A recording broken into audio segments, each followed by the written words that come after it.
Welcome to Kanthi's corner. నేను already share చేశాను కదా, ఇక్కడ యూరోప్లో మనకి హాస్టల్స్లో ఫుడ్ ఇవ్వరు పిల్లలు చేసుకోవాలని. సో అందుకోసమని మా పిల్లలకి చిన్న రైస్ కుక్కర్ కొన్నాను. ఇక్కడ ఏంటంటే హాస్టల్స్లో ప్రెషర్ కుక్కర్ కానీ వన్ పాట్ కానీ కూడా అలౌ చేయట్లేట. సో అందుకని రైస్ కుక్కర్ తీసుకున్నాను. ఇది చాలా బాగుందండి.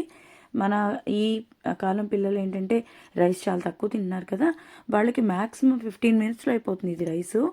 చిన్న గిన్నె ఇచ్చాడు. అది ఎంత టైనీగా చాలా క్యూట్గా చక్కగా ఉన్నాయి అన్నీ.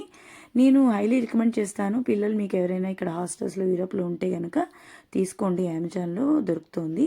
ఇండియాలో నాకు తెలియదు దొరుకుతుందో లేదో, కానీ యూరోప్లో అయితే యూకే అమెజాన్ వెబ్సైట్లో అయితే దొరుకుతుంది. చాలా ఈజీగా అయిపోతుంది, పిల్లలకి చాలా చక్కగా ఉంటుంది. ఇది మనకి ఏంటంటే ఒక 1 చిన్న కప్పు రైస్ వరకు అవుతుంది. సింగిల్ పిల్లలకి అయితే సరిపోతుంది. I hope you like this video and thanks for watching.